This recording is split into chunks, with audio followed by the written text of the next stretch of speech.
ఎన్నికలు పూర్తయ్యే వరకు కమ్యూనిస్టులతో స్నేహం చేస్తున్నారని అనంతరం అవమానిస్తున్నారని మండిపడ్డారు కొత్తగూడెం ఎమ్మెల్యే కూనంనేని సాంబశివరావు. తాము పెద్ద పెద్ద పదవులు కోరలేదని, కమ్యూనిస్టుల్ని అవమానిస్తే బీఆర్ఎస్ కు పట్టిన గతే పడుతుందని పరోక్షంగా కాంగ్రెస్ పార్టీని ఉద్దేశించి ఘాటు వ్యాఖ్యలు చేశారు. ఎన్డీఏ ప్రజా వ్యతిరేక విధానాలను నిరసిస్తూ చేపట్టిన ప్రజా చైతన్య యాత్రను భద్రాద్రి కొత్తగూడెం జిల్లా పినపాక మండలం ఏడుళ్ల బయ్యారంలో ప్రారంభించారు. అనంతరం ఆయన మాట్లాడుతూ తాము స్నేహధర్మం పాటిస్తామని, మీరు కూడా పాటించాలని కోరారు. బీజేపీ లాంటి మతతత్వ పార్టీని రాష్ట్రంలోకి రానివ్వకూడదని మీకు మద్దతిచ్చామన్నారు.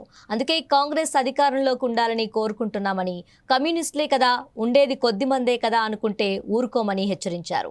పినపాకలో పోటీ చేసే అవకాశం వస్తే సిద్ధంగా ఉంటామని స్పష్టం చేశారు. ఇక ఇదే అంశానికి సంబంధించి మరింత సమాచారం మా ప్రతినిధి సీతారామయ్య అందిస్తారు. సీతారామయ్య, చెప్పండి.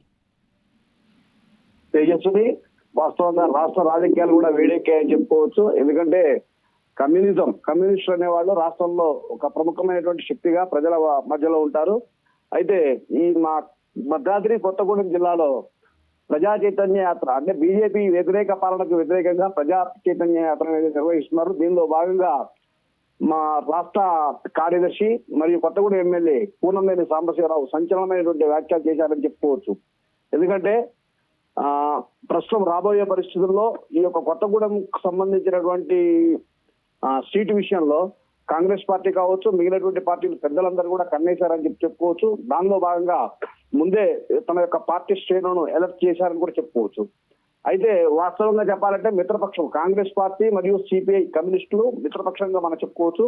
అయితే మిత్రపక్షానికి ధర్మాన్ని వదిలేసి అనేక రకాలుగా అవమానం చేస్తున్నారని కొత్తగూడెంలో అభివృద్ధి విషయంలో కూడా సిపిఐ పార్టీకి అభివృద్ధికి సంబంధించి ఎటువంటి కేటాయింపులు ఇవ్వట్లేదని చెప్పి కూడా పలుమార్లు విమర్శించడం జరిగింది. అదే విధంగా ప్రజలకు వ్యతిరేకమైన నిర్ణయాలు కూడా తీసుకుంటున్నారనే భావనలో కూడా ఈ యొక్క ఎమ్మెల్యే గారు అనడం జరిగింది. అయితే మొత్తం మీద చూసినప్పుడు పినపాక నియోజకవర్గంలో జరిగినటువంటి ప్రజా చైతన్య యాత్రలో భాగంగా అవసరం ఉన్నంతసేపు కమ్యూనిస్టులు వాడుకుంటారని, అవసరమైన తర్వాత వదిలేస్తున్నారని, అంటే విజయం కోసం ఎన్నికల ముందు మాత్రమే వాళ్లకు మీరు కమ్యూనిస్టులు గుర్తొస్తున్నారు, ఆ తర్వాత కమ్యూనిస్టులను స్నేహధర్మాన్ని వదిలేస్తామని చెప్పి హెచ్చరిస్తూ ఒక సినిమా డైలాగ్, పంచు డైలాగ్ కూడా వదిలి పార్టీ శ్రేణులను ఉత్సాహపరిచారని చెప్పుకోవచ్చు.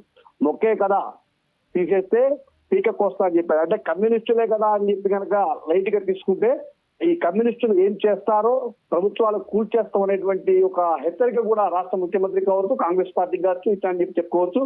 ఏది ఏమైనా కానీ ఈ యొక్క భద్రాద్రి కొత్తగూడెం జిల్లా, ఖమ్మం జిల్లాలో కమ్యూనిస్టుల యొక్క ఉనికి అనేది ఉంది. అయితే ఈ యొక్క ప్రస్తుతము బీఆర్ఎస్ పార్టీ మరియు కాంగ్రెస్ పార్టీ పరిపాలనలోకి వచ్చిన తర్వాత కమ్యూనిజం అనేది లేదనేటువంటి భావనలో ఉన్నారు వాళ్ళు. ఎక్కడైనా కానీ మార్పు పేద ప్రజలు ఉన్నంతసేపు కూడా ఈ యొక్క కమ్యూనిస్ట్ పార్టీ ఉంటుంది. పేదల పక్షాన పరిపాలించేటువంటి వాళ్ళని చూసుకునేటువంటి బాధ్యత ఒక కమ్యూనిస్టులకు మాత్రమే ఉంది. కాబట్టి ఎట్టి పరిస్థితుల్లో కూడా మేము ప్రజల కోసం పోరాడతాం, మమ్మల్ని కనుక తక్కువ చేస్తే మాత్రం ఎవరిని వదిలిపెట్టమని చెప్పి హెచ్చరిక చేయడం జరిగింది.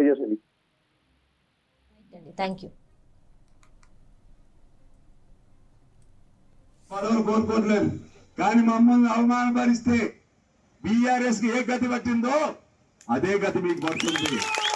వీళ్ళందరూ కష్టపడి మీకు ఓట్లేసి గెలిపించారు.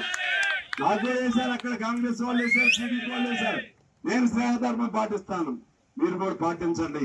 పాటించకపోతే మీకు రక్షించేవాడు ఎవడు ఉండడు. మిమ్మల్ని ఉండాలని మేము కోరుకుంటున్నాం కాంగ్రెస్ ని.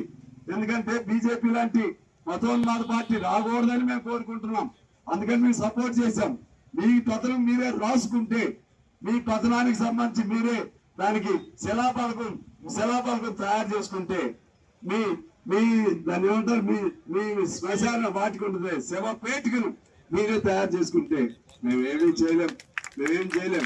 అందుకని చెప్తున్నాను, కమ్యూనిస్టుల్ని వీళ్ళేముందని చిరంజీవి సినిమా డైలాగ్ చూసావా, ఒక్కే కదా అని పీకితే ఏక కోస్తామని.